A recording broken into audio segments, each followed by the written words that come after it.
Welcome to exams course. Today we will discuss about literature. Literature के बारे में हम बहुत कुछ सुनते चले आ रहे हैं, लेकिन लिटरेचर को हम एक्सप्लेन करने में कंफ्यूज हो जाते हैं। तो आज के टॉपिक में हम लिटरेचर के बारे में डिस्कस करेंगे। लिटरेचर से जुड़ी जो डेफिनेशंस हैं, उनमें जो कॉन्फ्लिक्ट्स हैं, जो आर्ग्यूमेंट है, उसको भी डिस्कस करेंगे और साथ साथ हम उन डेफिनेशंस का एक्सप्लेनेशन भी आपको बताएंगे। सो स्टार्ट करते हैं।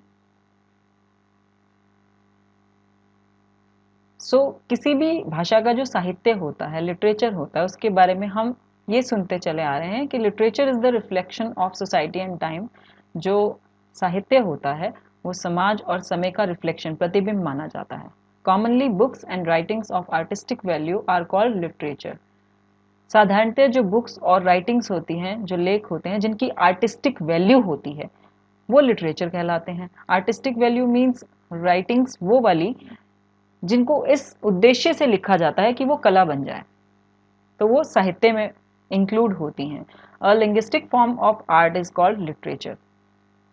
तो भाषा विज्ञान का एक रूप जो कला है वो भी साहित्य ही माना जाता है। ये कुछ ऐसी चीजें हैं जो हम लिटरेचर के बारे में मोस्ट प्रोबेबली सुनते रहते हैं। अब यहाँ पर हम आगे आपको कुछ डेफिनेशंस बताने जा रहे हैं लिटरेचर की, और साथ ही ये भी बताएंगे कि जो लिटरेचर वर्ड है वो किससे डिराइव्ड हुआ है, यानी कि लिटरेचर वर्ड उत्पन्न कैसे हुआ है। Literature word is derived from Latin word Litera which means writing formed with letters. जो लिटरेचर वर्ड है वो डिराइव्ड हुआ है लैटिन भाषा के शब्द लिटरा से, जिसका मतलब होता है राइटिंग फॉर्म्ड विद लेटर। वो राइटिंग जो कि किससे फॉर्म हुई है, लेटर्स से फॉर्म हुई है। Though many have tried, it is difficult to precisely define literature. कई लोगों ने कोशिश की है लिटरेचर को परिभाषित करने की, लेकिन it is clear that the accepted definition of literature of constantly changing and evolving. लेकिन ये क्लियर हो चुका है कि जो स्वीकृत परिभाषा है लिटरेचर की वो लगातार बदलती रही है और उभरती रही है। ऐसी ही कुछ डेफिनेशंस के बारे में हम पढ़ेंगे और उनको एक्सप्लेन भी करेंगे। Some definitions of literature defined on the basis of its property, जो कि यहाँ पर डिफाइन परिभाषित की गई हैं उनकी विशेषताओं के आधार पर। ये फर्स्ट डेफिनेशन है, anything which is present in written form is called literature. कोई भी वो सामग्री जो रिटन फॉर्म में होती है, लिखित रूप में होती है, वो लिटरेचर कहलाती है, साहित्य कहलाती है। अब इसके साथ दो आर्ग्यूमेंट जुड़े हुए हैं इस डेफिनेशन के साथ। This definition is not enough to define the literature completely. ये जो परिभाषा है वो काफ़ी नहीं है लिटरेचर को completely define करने के लिए। इसके साथ दो arguments जुड़े हुए हैं। So first argument is, if only written material is called literature, then what about that literature which was produced in the ancient times and lost during wars? इस परिभाषा के अनुसार अगर केवल लिखित सामग्री ही साहित्य है, तो उस लिटरेचर का क्या जो कि प्रोड्यूस्ड होता है पुराने समय पर और जो खो चुका है वॉर्स के दौरान, युद्ध के दौरान। जैसे कि आप सभी जानते हो कि पुराने समय पर लोग जो हैं वो उनका स्टोरी टेलिंग मेथड होता था, वो पुराने समय के बारे में जो बताते थे कहानी के थ्रू बताते थे, तो वो लिखित रूप में नहीं होता था, वर्बल होता था, ओरल फॉर्म में होता था, स्पोकन फॉर्म में होता था। तो पुराने समय के लोग जो हैं वो स्टोरी टेलिंग मेथड को प्रैक्टिस करते थे। उस समय के बारे में जानकारी देने के लिए, तब जो सभ्यता थी, लोगों का जो लाइफस्टाइल था, उनके बारे में जिक्र करने के लिए वो स्टोरी टेलिंग मेथड होता था उनका। तो इस परिभाषा के अनुसार अगर रिटन मटेरियल ही लिटरेचर है, तो उस लिटरेचर का क्या जो प्रोड्यूस्ड हुआ था पुराने समय पर और जो कि खो चुका है युद्ध के दौरान। यानी कि युद्ध के दौरान कई पीस ऑफ राइटिंग ऐसी हैं जो खो चुकी हैं, जो आज के टाइम पर मौजूद नहीं है, तो क्या वो लिटरेचर में इंक्लूड नहीं होगी? तो correct definition would be, anything which is written form and spoken form is called literature. इस आर्ग्यूमेंट का जो करेक्ट डेफिनेशन है वो ये रहेगा कि कोई भी वो सामग्री जो रिटन फॉर्म में है और जो मौखिक रूप में भी जो सामग्री है पुराने समय के बारे में, वो भी लिटरेचर ही मानी जाएगी। इसके साथ एक सेकेंड आर्ग्यूमेंट भी जुड़ा हुआ है, Can we say that magazines or technical books or newspaper are also literature? क्या हम कह सकते हैं कि जो मैगजीन्स, टेक्निकल बुक्स और न्यूज़पेपर, अखबार होते हैं वो भी लिटरेचर में आते हैं, क्योंकि वो भी लिखित सामग्री है। All these exist in the written form, सभी चीजें लिखित रूप में हैं, but they lack of artistic taste. अब इनको लिटरेचर में हम इसलिए इंक्लूड नहीं कर सकते क्योंकि इनमें कमी होती है, किसकी? आर्टिस्टिक टेस्ट की। यानी कि ये जितनी भी लिखित सामग्री है, मैगजीन्स हैं, टेक्निकल बुक्स हैं, न्यूज़पेपर्स हैं, इनमें आर्टिस्टिक टेस्ट नहीं है, यानी कि उनको उस उद्देश्य से नहीं लिखा जाता कि वो कला के रूप में उभरे, तो उनका आर्टिस्टिक टेस्ट नहीं है। रिटन फॉर्म में है लेकिन आर्टिस्टिक टेस्ट नहीं है। तो इसका करेक्ट डेफिनेशन होगा pieces of writing that are valued as works of art. ऐसे पीस ऑफ राइटिंग जिनकी वैल्यू है एज वर्क ऑफ आर्ट, यानी कि उनकी वैल्यू की जाती है कि वो कला के रूप में है, स्पेशली जैसे नॉवेल्स हैं, पोएम्स हैं, प्लेज हैं, इनकी आर्टिस्टिक वैल्यू होती है, इनका आर्टिस्टिक टेस्ट होता है, तो ये सभी इंक्लूडेड होंगे लिटरेचर में। लेकिन मैगजीन्स, टेक्निकल बुक्स और न्यूज़पेपर्स जो हैं वो लिटरेचर में इंक्लूड नहीं होते। इसलिए ये इसकी करेक्ट डेफिनेशन है इस सेकेंड आर्ग्यूमेंट के बाद, pieces of writing that are valued as works of art, especially novels, poems and plays having the artistic taste. Another definition of literature is an art of writing meant to give an aesthetic pleasure. तो literature एक art of writing है जिसका मतलब है aesthetic pleasure प्रदान करना। Aesthetic pleasure यानी कि सौंदर्य सुख प्रदान करता है, वो किसको? रीडर को, यानी कि अपने पढ़ने वाले को। वो स्पीचेज और राइटिंग्स लिटरेचर में इंक्लूड की जाती हैं जो कि अपने रीडर को प्रोवाइड करती हैं एस्थेटिक प्लेजर। यानी कि जब कोई व्यक्ति किसी भी राइटिंग को पढ़ता है, लिटरेचर के किसी भी फॉर्म को पढ़ता है, लाइक प्ले को पढ़ता है, कोई शॉर्ट स्टोरी पढ़ता है, पोएम पढ़ता है, तो वो चीज़ पढ़ करके उसे एक आनंद प्राप्त होता है। तो वो एस्थेटिक प्लेजर जो है वो रीडर को जो मिलता है उस लेख को पढ़ करके, तो लिटरेचर वो आर्ट है जो अपने रीडर को ये एस्थेटिक प्लेजर प्रदान करता है।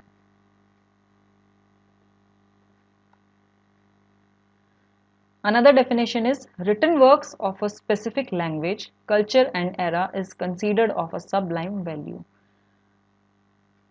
जितने भी रिटन वर्क्स हैं किसी विशेष भाषा में जो लिखे गए हैं स्पेसिफिक लैंग्वेज में,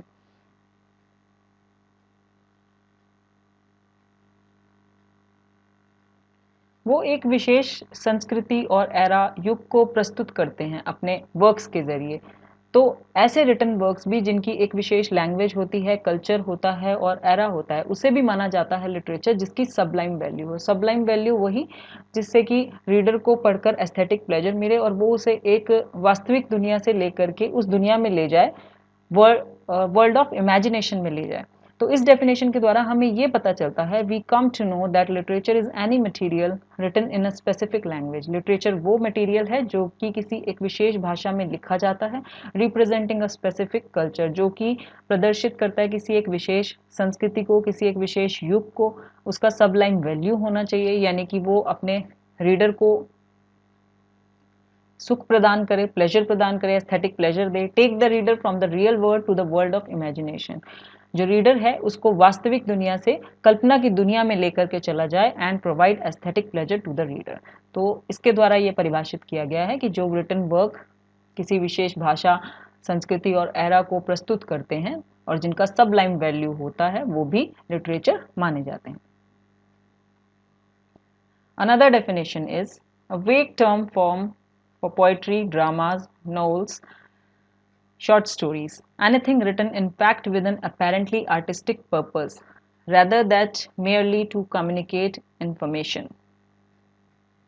तो कोई भी लिखित सामग्री जो कि लिखी गई है आर्टिस्टिक पर्पस से, कलात्मक उद्देश्य से, जिससे कि केवल कम्युनिकेट हो सके इंफॉर्मेशन का, यानी कि इंफॉर्मेशन को कम्युनिकेट किया जा सके, वो लिटरेचर में माना जाता है। तो इसका एक्सप्लेनेशन ये है कि कोई भी पीस ऑफ राइटिंग उसे लिटरेचर माना जाता है when it serves artistic purpose, जब उसका आर्टिस्टिक पर्पस हो, कोई एक कलात्मक उद्देश्य हो। जैसे कि मैंने आपको बताया कि कोई भी ऑथर जो है जब वो कुछ अपनी रचना लिखता है तो वो ऐसे वर्ड्स एंड इन चीज़ों का यूज़ करता है अपनी रचना के अंदर कि उसे, उसकी जो रचना है वो एक कला बन जाती है।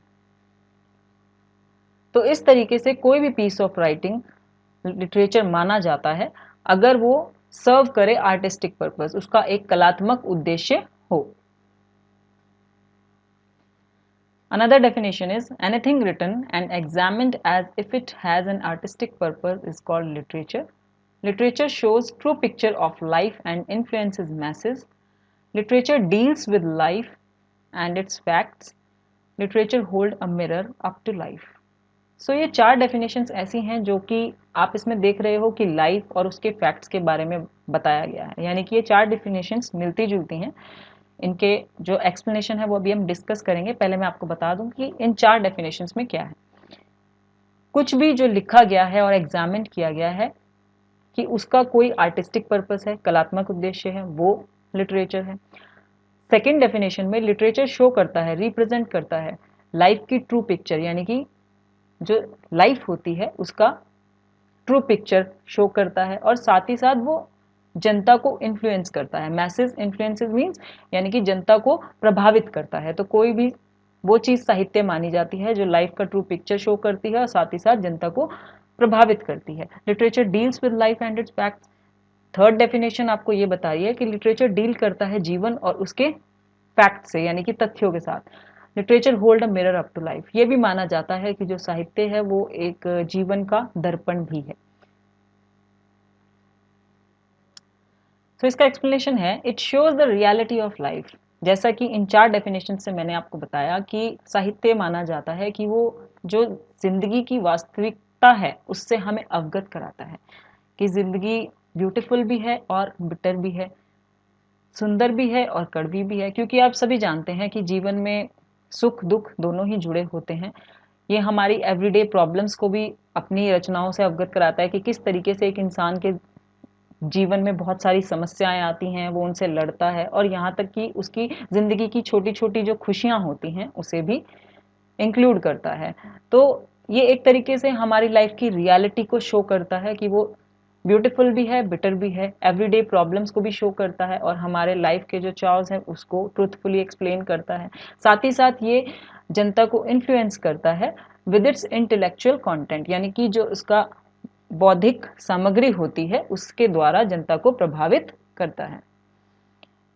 उदाहरण के तौर पर a tale of two cities, a tale of two cities जो कि रचना है चार्ल्स डिकेंस की, वो आपको शो करती है वो सिचुएशन, उस स्थिति में ले जाती है जो फ्रेंच रिवॉल्यूशन की स्थिति थी, यानी कि जो फ्रेंच की क्रांति थी उस स्थिति में ले जाती है और बताती है कि इस रचना को पढ़ करके कि जब स्ट्रीट्स जो हैं, जो सड़कें हैं वो पूरी खून से भरी हुई थी, और उस समय में ले जाती हैं जब फ्रेंच रिवॉल्यूशन हुआ था। ऐसे ही एक और रचना है डिकन की, ऑलिवर ट्विस्ट, जिसमें डिकन ने ये शो किया है कि किस तरीके से जो छोटे छोटे बच्चे हैं उनको कंपेल्ड किया जाता है एक छोटी एज में वर्क करने के लिए। तो ये दोनों ही रचनाएं चार्ल्स डिकन्स की हैं जो कि बहुत ही जो हमारी रियलिटी ऑफ लाइफ है उससे जुड़ी हुई चीज़ों से अवगत कराती है हमें। तो ये दो एग्जाम्पल्स इसीलिए आपको दिए गए हैं कि चार्ल्स डिकन्स ने जैसे कि फ्रेंच रिवॉल्यूशन के बारे में टेल ऑफ टू सिटीज़ में बहुत ही अच्छे से प्रस्तुत किया है उसे, और ऑलिवर ट्विस्ट डिकन्स का नॉवल है जिसमें बताया गया है कि किस तरीके से जो पुअर चिल्ड्रन होते हैं, जो गरीब बच्चे होते हैं, उनको कंपेल्ड, उनको ज़बरदस्ती करके काम करवाया जाता है बहुत ही छोटी एज में। Another definitions are, it is a record of human deeds and human race. Literature represents the culture and tradition of a language or people. It is a record of man's experience, activities, observation, bent of mind and analysis of life with his own personal feelings. So ये तीन definitions भी हैं और ये मिलती जुलती हैं।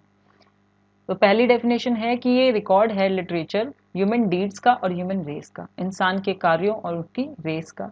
Literature represent करता है कल्चर को, संस्कृति को, ट्रेडिशन को, किसी भी लैंग्वेज के और लोगों के, और ये रिकॉर्ड है मैंस के एक्सपीरियंस का, यानी कि जो लोग होते हैं, जो आदमी हैं, उनके एक्सपीरियंस का, उनकी एक्टिविटीज़ का, उनकी ऑब्जर्वेशन का, और किस तरीके से वो लाइफ को एनालिसिस करते हैं, उनकी अपनी व्यक्तिगत फीलिंग्स क्या होती है, तो ये उसका रिकॉर्ड भी है। तो लिटरेचर की ये तीन डेफिनेशंस आपस में मिलती जुलती हैं, जिसका एक्सप्लेनेशन है कि literature shows the events of the age in which it was written, depicts the civilisation, their lifestyle and their deeds through the medium of writing. Literature show करता है उन घटनाओं के बारे में, किसी भी एक एज की घटनाओं के बारे में वो जब लिखी जाती हैं, यानी कि आप जो भी कोई रचना पढ़ते हो, जिस राइटर की पढ़ते हो, तो आपको पता होता है कि आप एलिजाबेथन एज का राइटर पढ़ रहे हो या ऑगस्टन एज का पढ़ रहे हो, तो वो आपको पता चल जाता है कि ये जो इवेंट्स लिखे गए हैं इसमें वो किस एज में लिखे गए हैं, उस समय पर जो सिविलाइजेशन थी, जो सभ्यता थी, वो कैसी थी, उसको डिपिक्ट किया जाता है लिटरेचर में। उनका लाइफस्टाइल कैसा था उस समय का, उनके डीड्स कैसे थे, तो राइटिंग मीडियम के थ्रू इन सब चीज़ों को शो किया जाता है। It talks about the history, what were the mindsets of people in the ancient times, how did they ponder over life and its aspects, and what were their deeds accordingly. ये भी बताता है हमें इतिहास के बारे में, हिस्ट्री के बारे में, कि उस समय पर, पुराने समय पर लोगों का माइंडसेट कैसे होता था,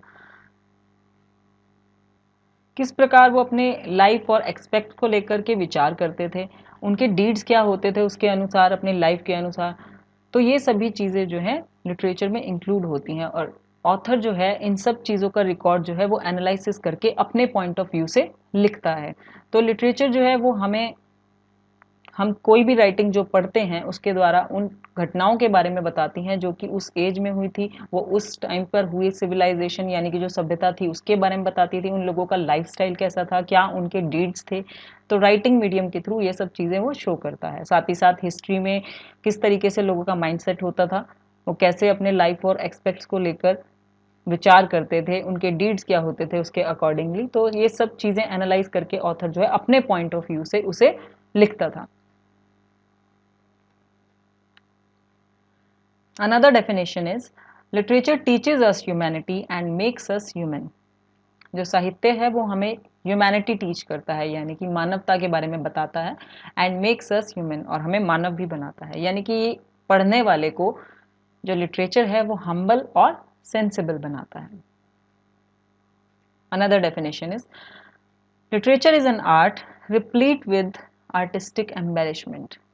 लिटरेचर एक ऐसी आर्ट है जिसको रिप्लीट, परिपूर्ण किया जाता है आर्टिस्टिक एम्बेलिशमेंट से। कलात्मक एम्बेलिशमेंट मीन्स जो मंडन करने के लिए चीज़ों का यूज़ किया जाता है, सजाने के लिए। तो ये एक वो आर्ट है जिसको परिपूर्ण किया जाता है एम्बेलिशमेंट से, आर्टिस्टिक एम्बेलिशमेंट से। It is an art in which an artist uses a very beautiful language to convey its messages. ये एक ऐसी कला है जिसमें जो आर्टिस्ट है, जो भी अपनी रचना लिखता है, वो बहुत ही सुंदर भाषा का उपयोग करता है अपने मैसेज को कन्वे करने के लिए। जो भी संदेश वो देना चाहता है अपनी रचना के माध्यम से, उसमें वो बहुत ही सुंदर भाषा का यूज़ करता है, बहुत सुंदर वर्ड्स का यूज़ करता है। यहाँ तक कि अगर वो कुछ कड़वा सच भी कहना चाहता है, even if they are bitter, bitter means कड़वी सच्चाई भी कहना चाहता है, तो भी वो इतनी खूबसूरत भाषा का प्रयोग करता है कि जो रीडर है वो उसको बुरा नहीं लगता। जैसे कि आपको यहाँ पर एग्जाम्पल दे रखा है, the use of satire. Satire एक ऐसी आर्ट है कि उसमें जो आर्टिस्ट है वो सोसाइटी को क्रिटिसाइज करता है, लेकिन वो क्रिटिसाइज रीडर को बुरा नहीं लगता, क्योंकि वो अच्छे डिक्शन के साथ, डिक्शन यानी कि ऐसे वर्ड्स को यूज़ करता है पॉजिटिवली कि वो क्रिटिसिज्म पॉजिटिवली लगता है। तो खूबसूरत भाषा के साथ क्रिटिसाइज करता है। तो जो यूज़ ऑफ सटायर है वो एम्बेलिशमेंट के लिए यूज़ करता है, यानी कि अपने लिटरेचर को लिखने के लिए वो एम्बेलिशमेंट का यूज़ करता है, उसे सजाने के लिए एम्बेलिशमेंट का यूज़ करता है। It propagates them very beautifully. वो उसका प्रचार करने के लिए बहुत ही सुंदरता से, उस मैसेज को कन्वे करने के लिए बहुत ही सुंदर भाषा का प्रयोग करता है अपनी रचना में। जैसे कि यहाँ पर आपको एग्जाम्पल दे रखा है, the use of satire. Use of satire का यूज़ इसलिए करता है वो, जिससे कि वो अपनी रचना को खूबसूरत बना सके, और जो बिटर चीज़ें हैं यानी कि जो कड़वी सच्चाई है उसको भी उभार के रख सके रीडर के सामने, और उसे बुरा भी ना लगे। Another definitions are literature is a thought. There is no literature without imagination. Literature विचार है, और साहित्य नहीं माना जाता विदाउट इमेजिनेशन के, बिना कल्पना के। तो ये जो दो डेफिनेशंस हैं मिलती जुलती हैं, इनका एक्सप्लेनेशन है। When an author writes about something in literature, जब एक लेखक जो है वो लिटरेचर में कुछ लिखना चाहता है तो वो अपनी इमेजिनेशन का यूज़ करता है। अपनी कल्पना का इस्तेमाल करता है, प्रयोग करता है। Expresses his thought on what is he writing about, यानी कि वो अपने थॉट को एक्सप्रेस करता है। जब भी वो कुछ लिखने जा रहा होता है अपनी कल्पना का यूज करता है और एक्सप्रेस करता है अपने थॉट को राइटिंग के माध्यम से। He uses the medium of writing to propagate his thought into the society. वो एक तरीके से राइटिंग मीडियम का यूज करता है, यानी कि लिखित भाषा का इस्तेमाल करता है, माध्यम बनाता है अपने विचारों का प्रचार करने के लिए सोसाइटी में। यानी कि समाज को वो कुछ जो कुछ कन्वे करना चाहता है, मैसेज जिस चीज़ का प्रचार करना चाहता है, तो अपने विचारों को वो राइटिंग मीडियम से कन्वे करता है।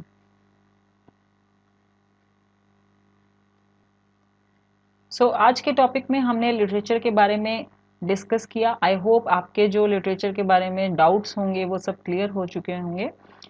तो अनदर टॉपिक के साथ हम जल्द ही मिलेंगे।